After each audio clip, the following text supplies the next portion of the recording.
gente é também. Né? As adversidades nos constroem, as adversidades nos tornam melhores, nos fazem aprender e nos tornam cada vez mais fortes. Então, eu não tenho dúvida que daqui a alguns anos, a maior parte de nós vai olhar para trás e falar assim, nossa, quanto aprendizado eu tive. Na hora, eu odiei a pandemia, mas nesse momento eu vejo o quanto eu cresci. É claro que sempre vai ter o piruá, né? Piruá, não sei se tem algum mineiro por aí, mas o mineiro chama de piruá o milho que não estourou, né? Então, tem gente que passa pelo fogo, tem gente que passa pela adversidade e não aprende. Mas, né, a maior parte de nós tem essa capacidade de se transformar, tá? E assim, a gente tem muitos exemplos, especialmente na época do Holocausto, da Segunda Guerra Mundial.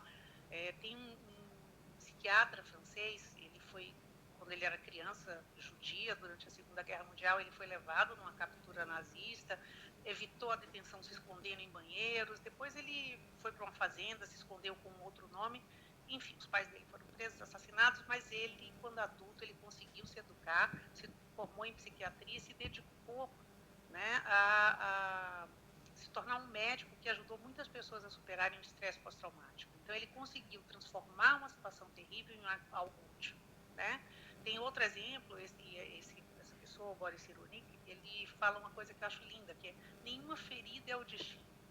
Nosso destino não é a ferida é por onde a gente passa para chegar ao nosso destino, que é a felicidade, que é o bem-estar, que é a gente ter paz, né, e poder viver uma vida produtiva, feliz e com saúde mental.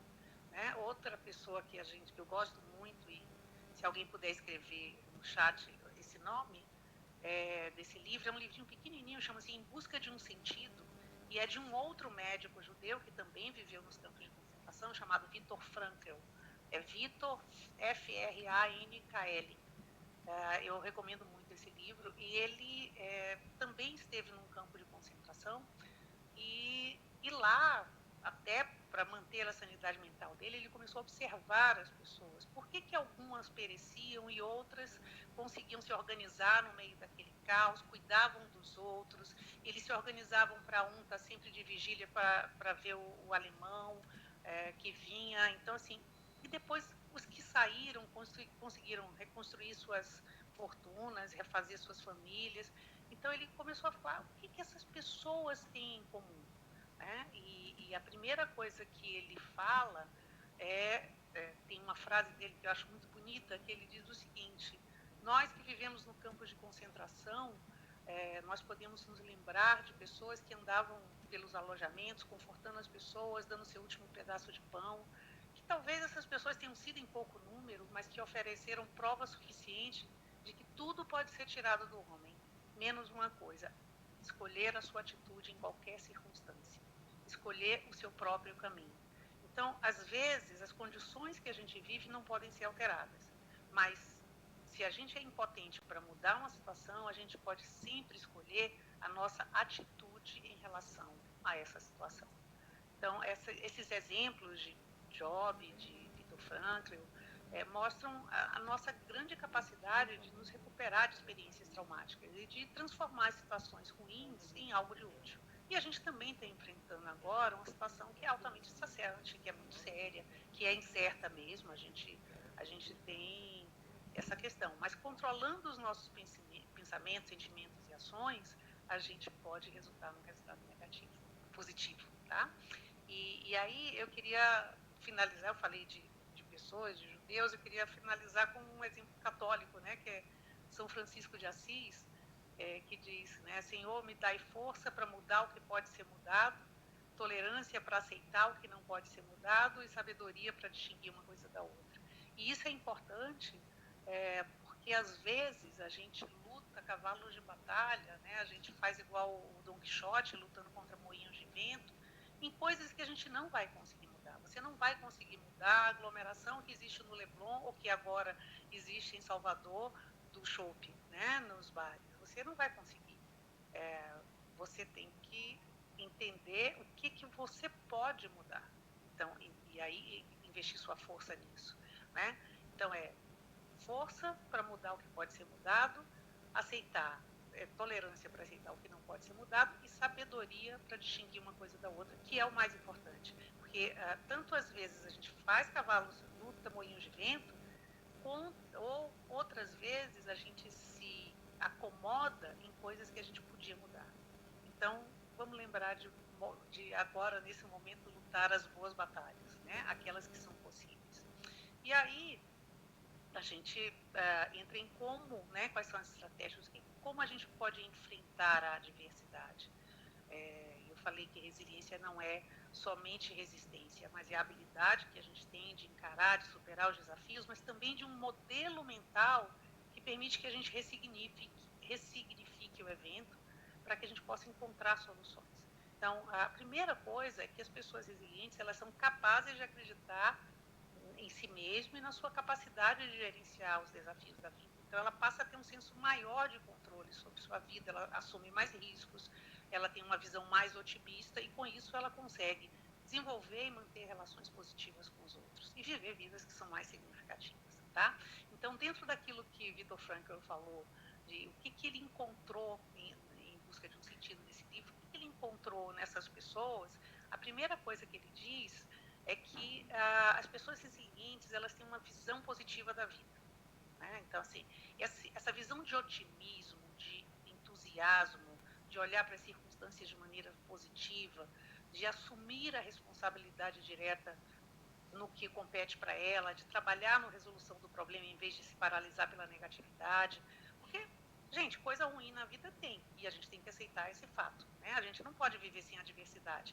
A gente sabe que ela existe, que é parte da vida, mas que a gente tem que lutar por algo que vale a pena, né? Que dá um sentido à nossa existência. Então, a diferença entre uma pessoa que supera o problema e a outra que não consegue a superação é que a primeira é uma pessoa que decide escolher ser uma coisa ou outra, apesar das condições que ela vive. E tem um filme lindo de uns 18 anos atrás, chamado A Vida é Bela, que o Roberto Benigni, inclusive, ganhou o Oscar, foi a primeira pessoa fora do circuito de Hollywood que ganhou o Oscar de melhor filme estrangeiro, de Oscar de melhor ator, e o filme foi também o melhor filme estrangeiro. Chama-se A Vida é Bela, se alguém também puder colocar aí no chat. E ele tem exatamente um pai com um filho de uns 7, 8 anos, e ele vai para o campo de concentração com o filho, e ele faz uma série de coisas para que o filho não perceba a atrocidade que eles estavam passando. Então, isso é uma coisa muito bacana. A outra coisa que ele diz, que eu acho que tem todo sentido, é que as pessoas resilientes, elas têm um senso de propósito. E aí ele fala uma frase que eu adoro, que é: quem tem um porquê, aguenta qualquer como. E todos nós temos um porquê, né? Um porquê em viver, uma razão que mantém a gente seguindo em frente todos os dias, que motiva a gente, que dá sentido à nossa existência. Então, as pessoas resilientes, elas têm esse senso de propósito, e esse senso de propósito ajuda que a gente analise a situação e trace objetivos. Então, cada um de nós tem seu conjunto de valores particulares, né? Cada um de nós sabe o que é mais importante. É a fé, a família, o dinheiro, a carreira, né? E isso muda também ao longo das nossas vidas. Mas eu, sabendo o que importa para mim, eu traço objetivos e eu ajo de forma significativa e contributiva para conquistá-los, tá?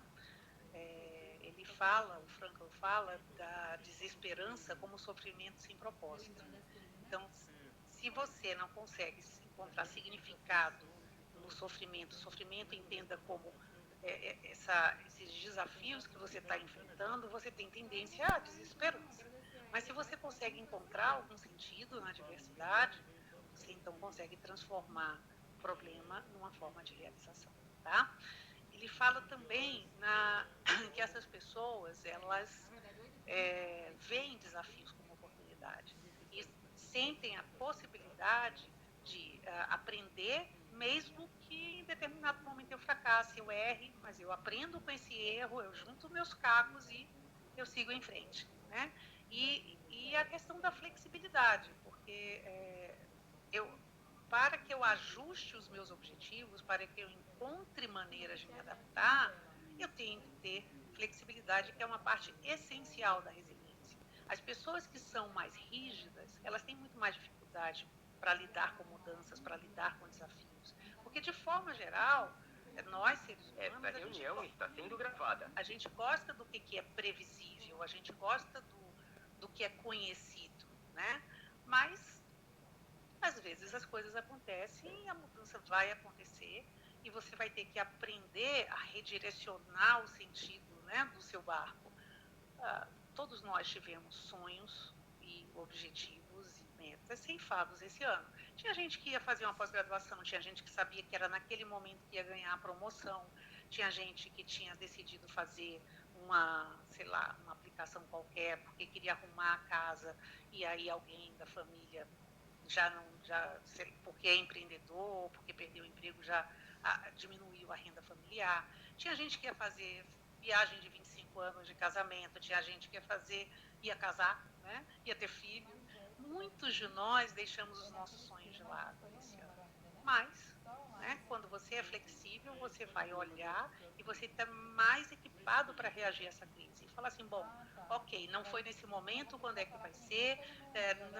Não foi esse objetivo que eu consegui nesse momento, mas então eu vou rever os meus objetivos e aí eu consigo seguir em frente, aceitando que mudança faz parte da vida, né? Certas metas que a gente tem, às vezes, elas se tornam inalcançáveis em função de situações que são mesmo imprevistas e adversas. Não é só na pandemia, né? Existem normalmente fatos, situações que estão além da nossa capacidade de ação e que não podem ser alteradas. Eu amo, mas o outro não ama, né? Tá tudo bem comigo, mas de repente acontece uma doença na família. Isso independe da pandemia. Botou o pé na vida, as coisas vão acontecer. E quando isso me impacta, né, eu perdi meu emprego, sei lá. Quando isso me impacta, eu tenho que abandonar a expectativa e aceitar a realidade. Não é como uma forma de resignação, de vitimização, mas como um primeiro passo em direção à mudança. Porque você só consegue reavaliar, repensar os seus objetivos na hora que você enfrenta as coisas que aconteceram de forma inteira, sem resistência, sem negação, né? E aí você passa a reconstruir e a encontrar novas alternativas para você. Então, quando eu digo aceitar a diversidade, eu não estou falando disso como uma forma de derrota, mas como um ato de coragem da gente de dizer sim à vida do jeito que ela se apresentar, né? É viver com autorresponsabilidade e falar assim, olha, eu vou trazer o meu melhor em qualquer circunstância, tá bom? E outra coisa muito importante, e estou falando que eu vou falar demais disso, na sua experiência dentro dos campos de concentração, são pessoas que têm vínculos positivos. As pessoas resilientes, elas têm relações interpessoais que são sãs.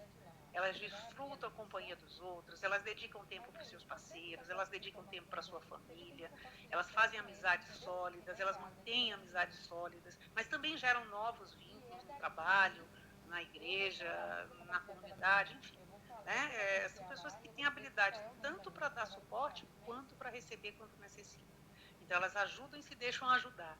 E isso, por exemplo, para se manter vivo no campo de concentração, né, é o que ele diz, era essencial.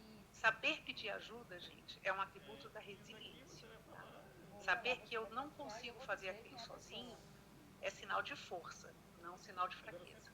E aí a gente deixa o vitimismo e se torna protagonista das nossas vidas, independentemente do fato de que alguns, claro, enfrentam desafios maiores do que os outros, né? Então, como é que funciona a resiliência? Basicamente, é uma operação matemática, né? Embora eu seja psicóloga, não seja matemática, mas a resiliência funciona como matemática. Eu tenho as fontes de um lado, né, eventos, qualquer tipo de evento que ameaça a minha estabilidade, a minha rotina normal, que perturba a minha expectativa, e que tem o potencial de ser um evento traumático, né? Uma experiência que é uma experiência absolutamente subjetiva, porque ela passa pela minha percepção. Então, se essa fonte é pesada demais por conta da minha percepção, por exemplo, eu estou falando aqui em público, né? Para mim isso não é ruim, não é difícil, eu não estou como um sudorese, não estou preocupada, mas se me botar para dirigir de Salvador para a fábrica da Tronox, sem o Waze, eu ia entrar em estresse total, porque eu sou uma pessoa sem senso de localização, né? Então, cada um de nós, né, tem o que me preocupa, o que me tira das minhas CNTP, é diferente do que preocupa a outra pessoa. Mas as fontes, e agora a gente tem fontes comuns do Covid, como nós vimos, né? E do outro lado tem as suas estratégias vitais. Então, se as suas estratégias para lidar com o problema são maiores do que as fontes, você vai ter poucos sinais de estresse. Se você as fontes são maiores do que suas estratégias, ou suas estratégias são estratégias negativas, sim, aí você vai ter muito mais sinais de estresse acontecendo, tá? O importante da gente saber é que as estratégias de enfrentamento, elas se referem às maneiras como a gente responde a esses eventos. E que algumas delas a gente aprende naturalmente, outras a gente pode desenvolver. Resiliência é um músculo psicológico que pode ser desenvolvido, pode ser praticado, e quanto mais você pratica, mais você desenvolve, né? Então, a maneira como a gente responde aos eventos, se ela for positiva, ela nos leva a estar mais tranquilos, mais fortes, mais felizes, ou a gente pode enfrentar isso de uma maneira que nos mantenha presos e feridos, tá? Então, quando você começa a perceber que as demandas são maiores do que os seus recursos, acontecem os sinais de estresse. E quanto maior e mais prolongada for a carga de demandas, você vai se sentir menos capaz de lidar com tudo isso, né? E provavelmente mais sérios vão ser os seus sintomas. Entretanto, se você melhora a sua estratégia vital, você reajusta a balança. Por que eu estou falando de tudo isso? Porque a gente começou falando justamente dos sintomas, dos nossos sintomas emocionais nesse momento. E eu disse para vocês, é normal, e é mesmo, tá? Se alguém daqui disser que não teve nenhum sintoma de estresse para mim, eu vou falar, tem alguma coisa de estranho, você não é humano. Nós fomos pegos de surpresa e passamos por situações difíceis dentro dessa pandemia. Agora, conhecer esses sinais, né, de que o estresse está afetando o meu corpo, não é para a gente ficar aí, é para a gente saber que isso está acontecendo e mudar, né? E procurar como é que eu vou aumentar as minhas estratégias vitais para reduzir esses sintomas. Então, é normal que a gente tenha esses sintomas, mas não é bom que a gente fique neles, tá?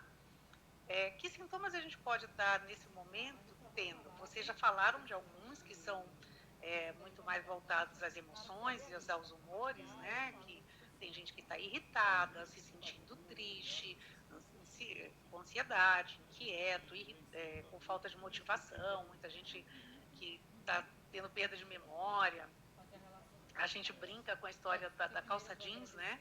Muita gente aí já pode ter ou comido demais ou comido de menos. Se alguém quiser colocar aí no chat pra gente, e depois Renata pode falar para mim ou Carla, o que vocês estão colocando, o que aconteceu com você na pandemia, né?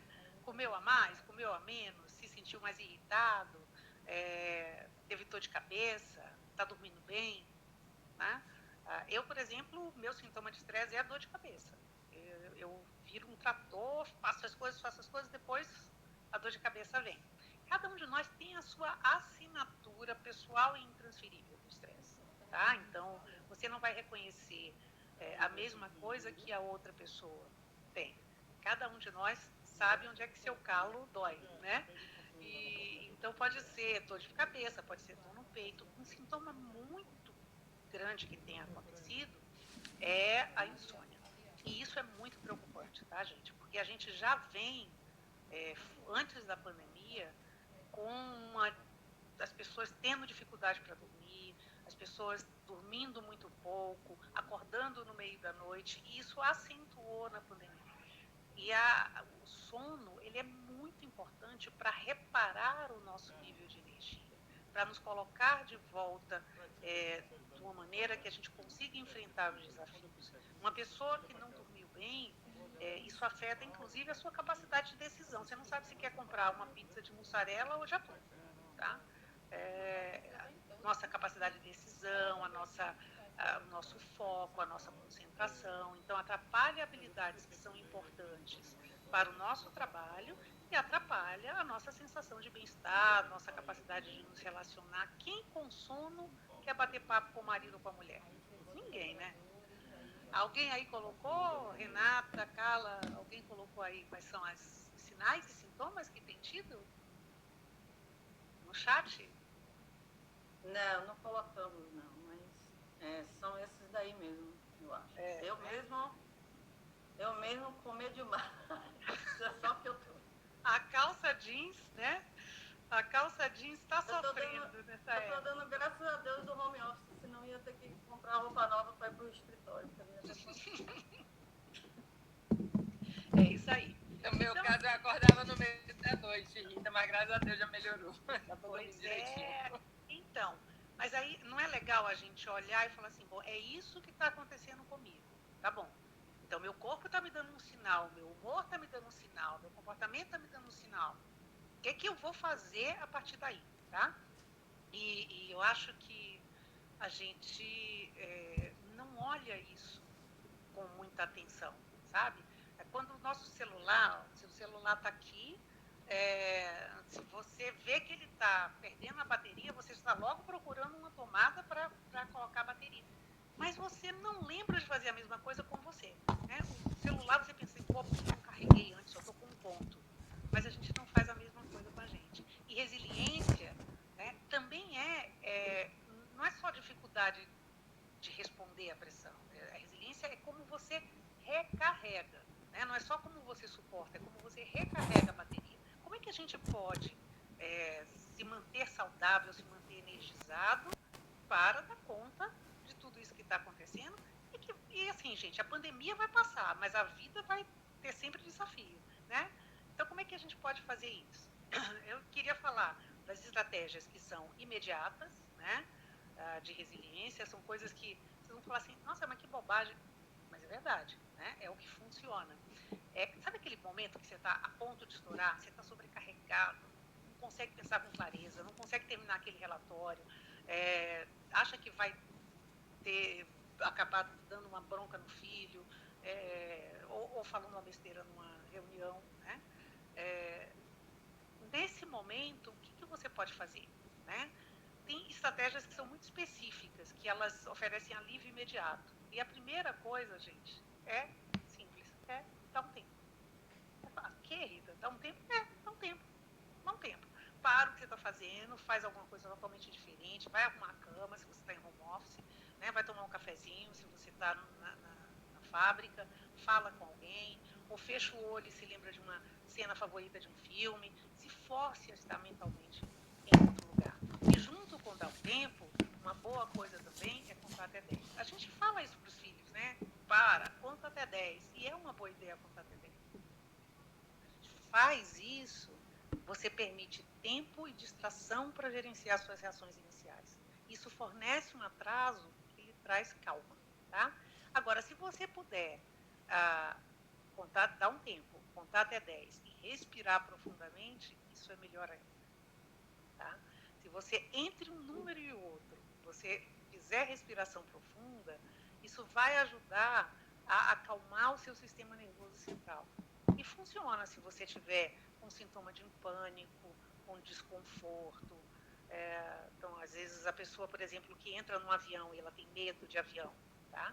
Parar, fechar o olho e respirar faz você passar de um estado de reação para um estado de você pode responder de uma maneira positiva, de uma maneira útil para você, certo?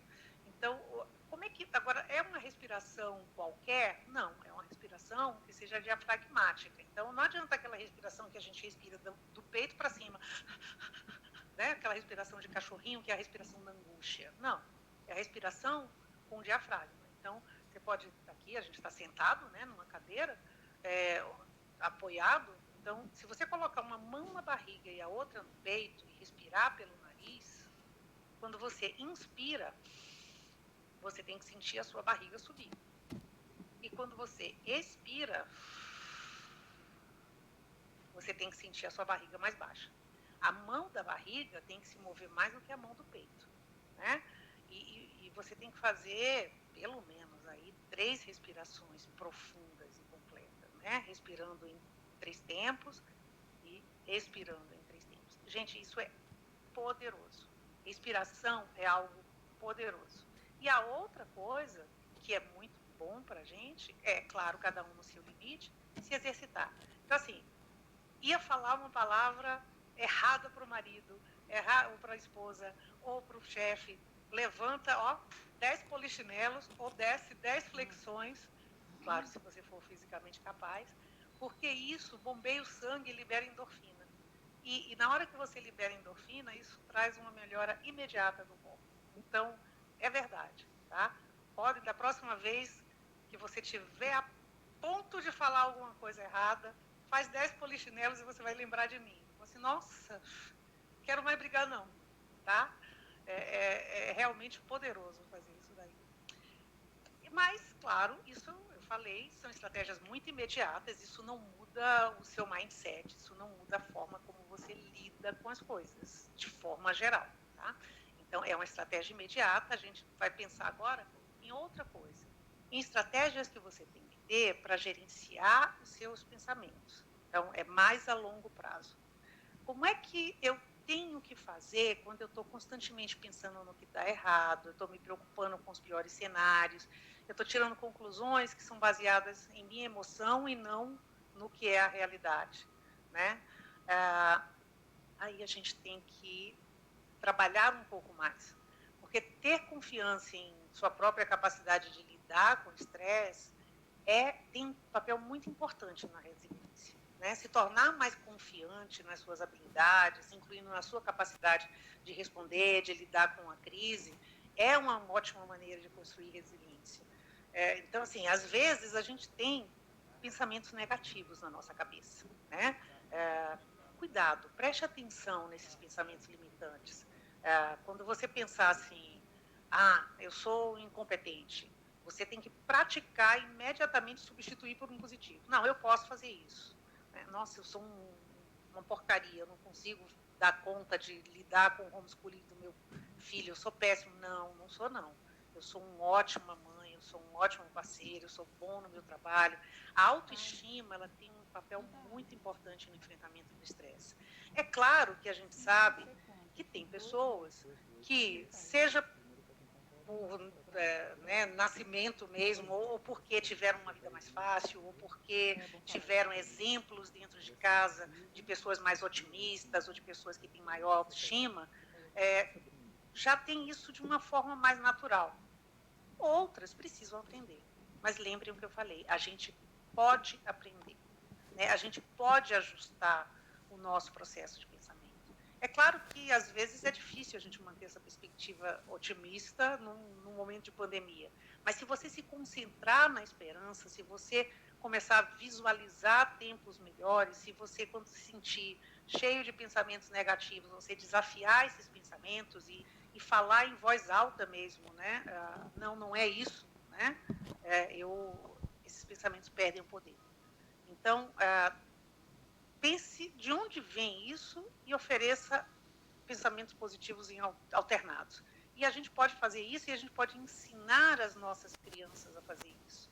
Né? Porque eu acho que um grande desafio nosso, especialmente nesse momento que as crianças não estão entendendo muita coisa, é fazê-las também se tornarem resilientes. Então, naquele momento onde ela expressa um sentimento negativo de menos-valia ou de incapacidade, quando não estou conseguindo lidar com o homeschooling, a gente trazer o pensamento positivo, fazer esse exercício com elas é muito importante. Não aquele exercício que às vezes a gente faz de não dar limite, de dizer você é sensacional, lindo, maravilhoso e não tem nada de errado com você, porque isso não ajuda também, né? Não ajuda as crianças a se tornarem adultos que conseguem enfrentar as suas situações. Não é isso, é ajudá-las a construir autoestima e saber que se ela se aplicar, ela é capaz. Isso é muito importante, tá? Então, eu não vou poder falar muito sobre os tipos de pensamentos limitantes, porque a gente não tem muito tempo, mas eu queria passar por algumas coisas só para vocês falarem assim, será que eu estou me sentindo assim? Então, se você está sentindo alguma coisa desse tipo, essas crenças fundamentais, para pensar, né? Como você pode mudar isso? Então, a gente às vezes tem crenças do tipo de polarização, né? Que é assim, o pensamento tudo ou nada. Ou eu tudo é sempre ou nunca, deu tudo errado na reunião hoje eu fiz tudo mal, ou aquelas pessoas que minimizam o que teve de bom ou maximizam o ruim, né? Então, eu tive uma boa nota no teste, mas teve muita gente que teve nota melhor do que a minha, né? Ou aquelas pessoas que fazem leitura mental. O que é leitura mental? É uma abstração cognitiva que fala, eu adivinho o que está acontecendo e descarto outras hipóteses, né? Então, assim, nossa, eu estou aqui, não sei como é que está do outro lado, eu não estou vendo ninguém, eu acho que ninguém está prestando atenção no que eu estou dizendo e não estão interessados. Então, eu salto para a conclusão, né, de que as pessoas não estão interessadas. Ou aquelas pessoas que vivem no deveria, né, que é o imperativo. Eu nunca devia ter saído de casa. Eu devia ter ficado em casa com meu marido. Eu não devia ter vindo nessa festa. Eu não devia ter vindo nada. Eu não devia ter trocado de emprego. Eu estou sempre no deveria e não como as coisas são na realidade. E aquelas pessoas que nesse momento estão catastrofizando, né? Então, assim, nossa, se pelo amor de Deus, se acontecer alguma coisa aqui na Tronox, nunca mais eu vou conseguir um emprego, né? Ou, nossa, eu errei uma pergunta no exame, agora eu vou ser reprovado. Então, assim, em vez disso, a gente tem que se concentrar no que pode ser feito agora, né? Nunca vamos descobrir a cura da vacina. Vamos, sim, né? A gente não precisa catastrofizar. Ou aquelas pessoas que personalizam. Então, seu gerente, sei lá, esqueceu de chamar você para uma reunião qualquer, esqueceu, e porque você não tinha uma importância ali específica, mas, nossa, todo mundo foi convidado menos eu, então ele não gosta de mim, né? Então eu personalizo algo que não tem a ver comigo. O raciocínio emocional, esse acontece muito, né? As pessoas que têm a emoção, sentem a emoção como verdade e tomam decisões com base nisso. Então, eu acho que meus colegas falam por mim, de mim nas costas, mas você sabe, não tem nenhum fato. Tem a minha emoção. Eu sinto que os meus colegas falam de mim pelas costas. Eu sinto que meu marido não gosta mais de mim. Sente como? Sinto.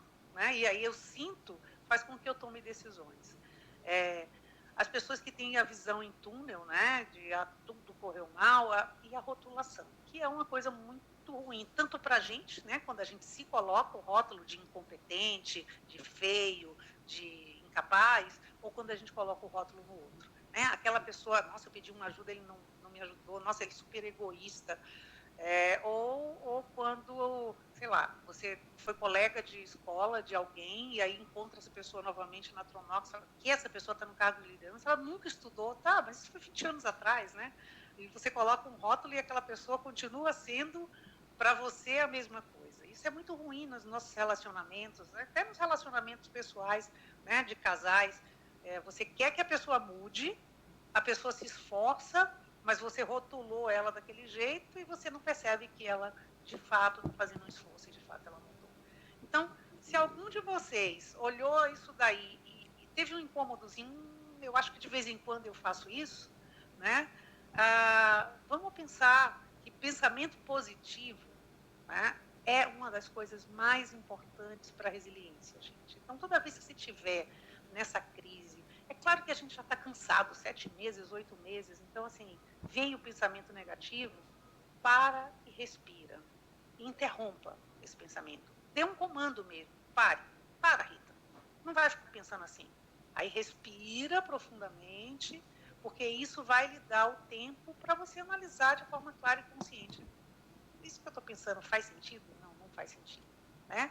E aí, assim, permanecer no momento presente. Porque a gente ficar ruminando sobre o passado, que não pode ser alterado, ou se projetando para o futuro, que não pode ser previsto, é a maneira certinha da gente perder o controle. Né? Então, assim, se concentrar no aqui, no agora, no que eu estou vivendo, no que eu posso controlar. Quando eu faço isso, os meus pensamentos podem me seguir. Né? Eu tenho que parar, observar os meus pensamentos e falar assim, por que eu estou pensando dessa forma? Então, se apegar a fatos objetivos, a fatos concretos, analisar por que eu estou pensando dessa forma, né? E aí sim você consegue, por exemplo, eu não consigo parar de pensar no trabalho.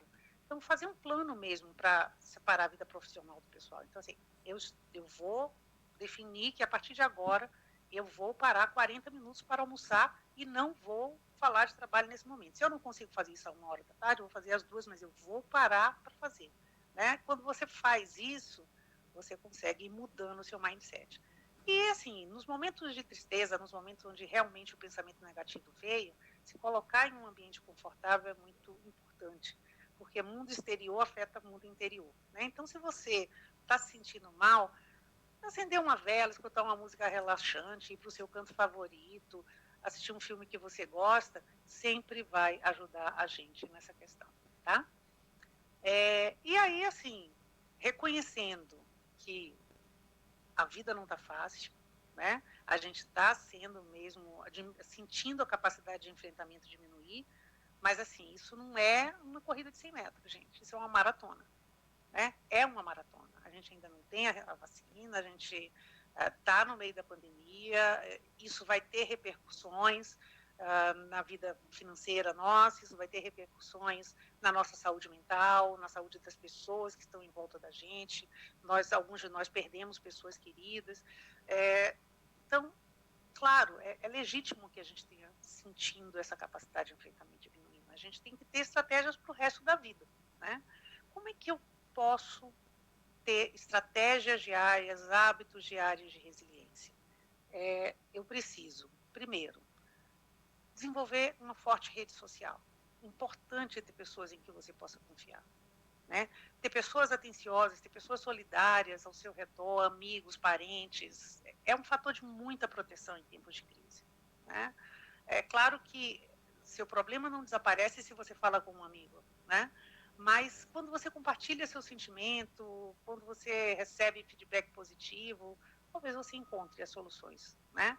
Então, assim, a gente tem que ter também a atenção de que as pessoas representam papéis diferentes nas nossas vidas.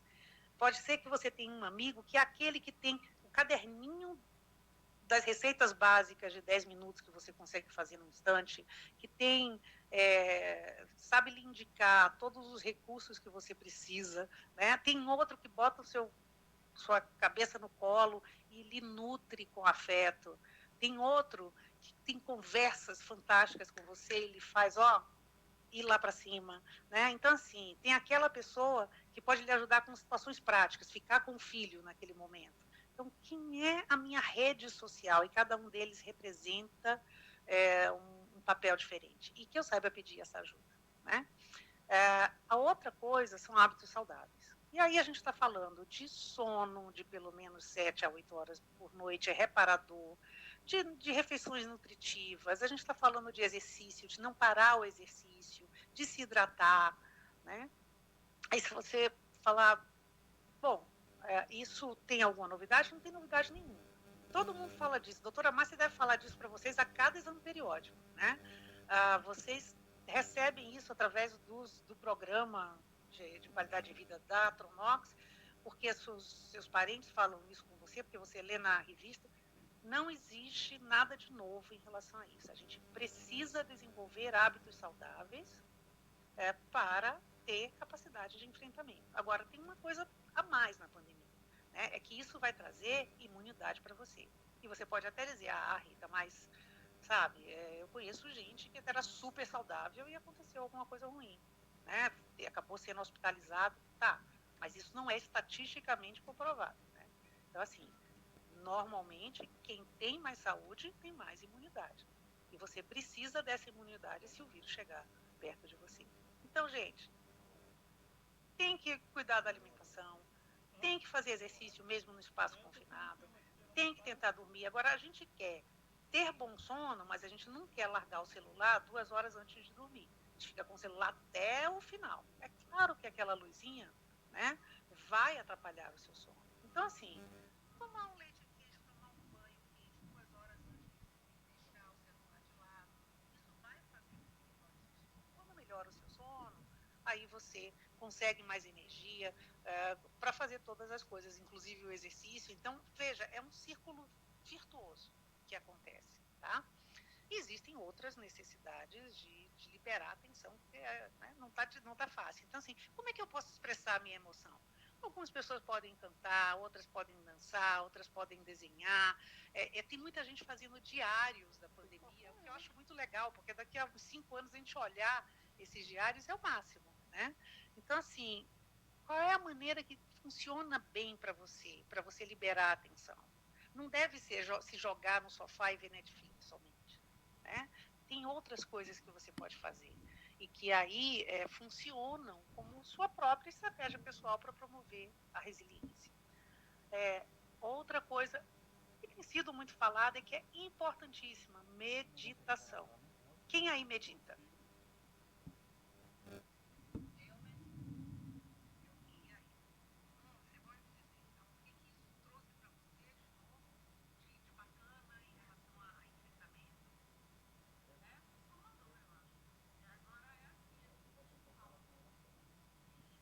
Eu não consigo meditar de jeito nenhum. Aí você tem que começar com 2 minutos, 3 minutos, 4 minutos, até o dia que quando você meditar 10 minutos, você vai entender a transformação realmente que ocorre. É bem melhor. Mudou muito minha vida.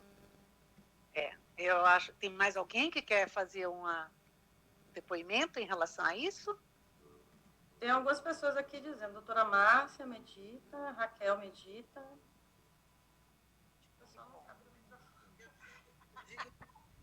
Eu digo sempre, Rita, o difícil é você começar. Você Exatamente. começa a meditar, você vai com outro pensamento, quando você olha, você já está fazendo tudo menos meditar.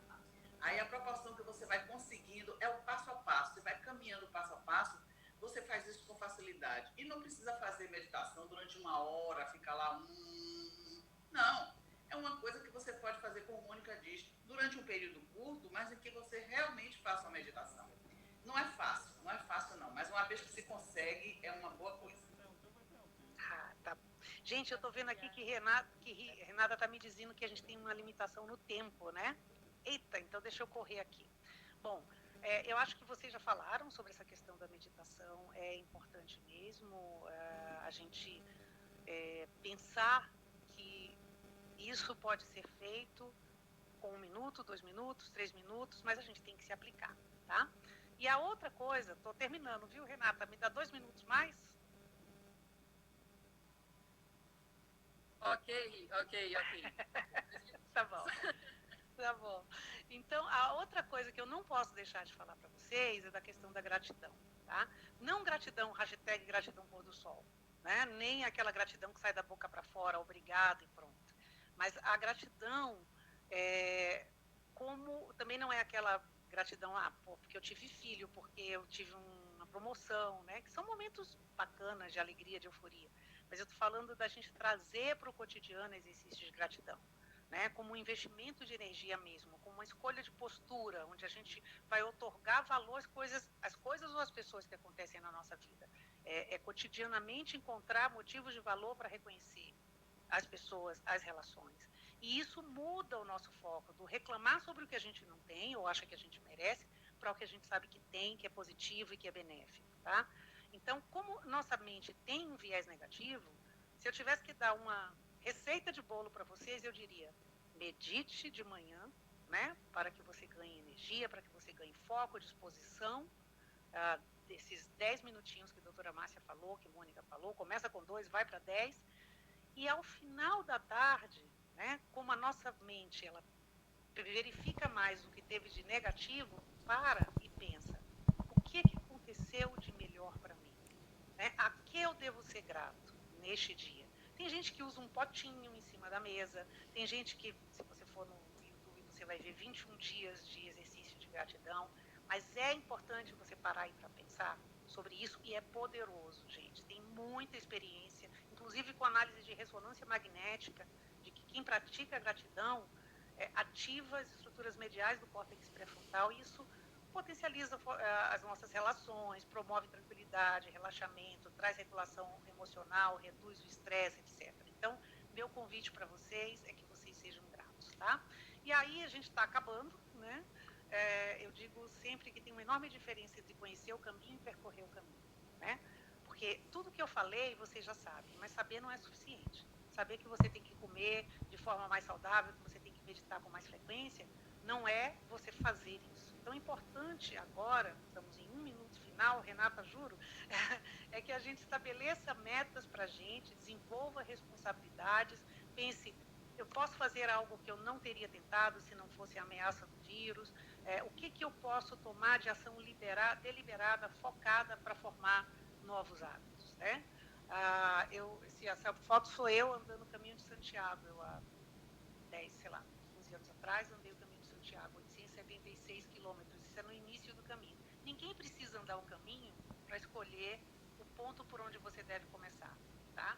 O seu primeiro passo. O que eu acho que é importante é você olhar para dentro de si mesmo, olhar para você, perceber se você está satisfeito com suas emoções, seu comportamento, sua atitude, seus hábitos. E se você não tiver, fazer alguma coisa. Porque se você continuar fazendo o que você sempre fez, você vai continuar obtendo o que você sempre teve. Porque doido é quem faz tudo do mesmo jeito, que é resultado. Como aqui não tem nenhum doido, né? Eu convido vocês a olhar e fazer alguma coisa para melhorar para você mesmo. É claro que resiliência pode levar tempo para ser construída. Então, não desanime se você ainda está lutando com pensamentos negativos, com eventos que são problemáticos, mas busque ajuda. Busque a ajuda dos amigos e envie uma mensagem para alguém, fala com alguém que você confia. Mas se você continuar se sentindo assim, eu queria lembrar vocês do programa de apoio ao empregado. 0800 718 7815 é um programa absolutamente confidencial, 24 horas por dia com psicólogos na central de atendimento, que podem falar com você, que podem lhe ouvir. Ninguém dentro da Tronox vai saber se você usou ou não usou, né? Você pode ter psicólogos, advogados, planejadores financeiros ao seu dispor. Peça ajuda. Se seus sentimentos são demais para suportar, lembrem, ajuda é sinal de força, não é de fraqueza, tá? E qualquer questão de saúde mental em resposta a um evento como a pandemia é diagnosticável, é tratável. Então, é isso.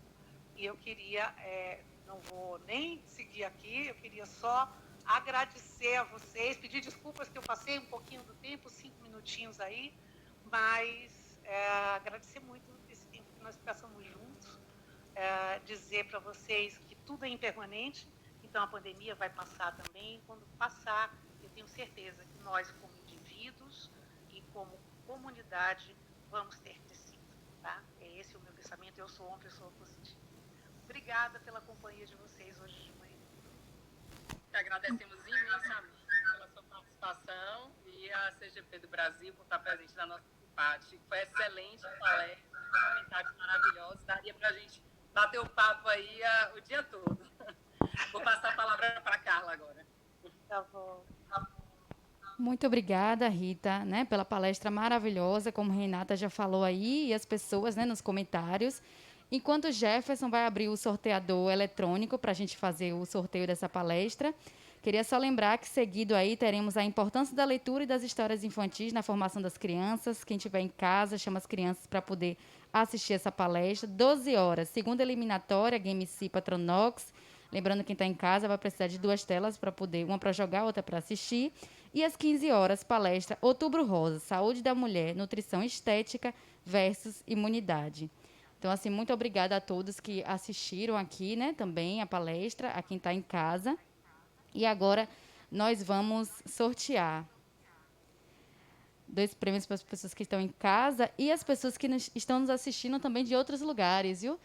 Tem pessoas da Paraíba, pessoas de São Paulo, pessoas do Minilab, ou seja, nos reinventamos, né? Então, foi a resiliência nesse momento, né, que atuou, nos reinventamos para que pessoas que não possam vir aqui possam assistir de outros locais, né? Então, atingimos o nosso grande objetivo de passar todo esse conteúdo para pessoas que não podem, né, adentrar aqui.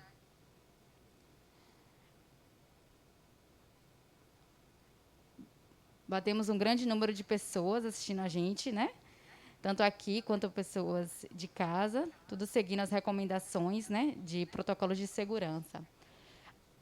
Pessoas que assinaram a lista foi de 1 a 90 e vamos lá sortear o primeiro número. Foi o número 58. Tiago Novaes, da Confiabilidade. Parabéns, Tiago. Depois você vai buscar o seu prêmio. Tiago está lá na área conseguindo assistir a palestra aqui. Isso é muito importante, né? A gente conseguir atingir vários números de pessoas. E aí, vamos sortear o segundo prêmio para quem está em casa. Foi 4. Mário André. Mário está em casa, né? Está podendo de home office, podendo assistir a gente. Parabéns. Depois você vai pegar seu prêmio aqui na volta. Aqui também vamos fazer o sorteio, né? Todos os prêmios já higienizados e fazendo o controle aqui da saída para que todos possam sair sem provocar aglomerações, seguindo todos os protocolos de segurança. Meu muito obrigada às pessoas que estão aqui e a vocês que estão em casa nos assistindo. Lembrando que tem o sorteio daqui também ainda. Isso.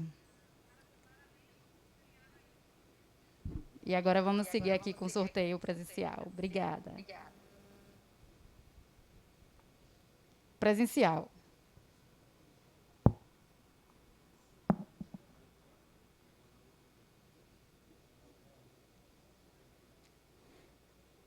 Aqui é de 1 a 28.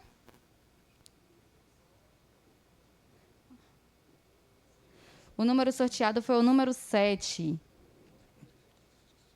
Temos aqui Aldair José Reis. Aldair, por favor, você pode pegar seu prêmio.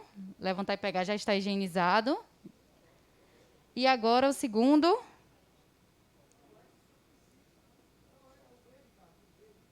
É o primeiro, esse daí, o verde, isso. E agora o segundo. 2. Da NPE, Geovânio, da NPE, por favor, pegue o seu prêmio. Muito obrigada a todos que participaram. Por favor, saiam primeiro as pessoas do fundo, das fileiras do fundo, sem provocar aglomerações. E assim, vamos seguindo até a fileira da frente.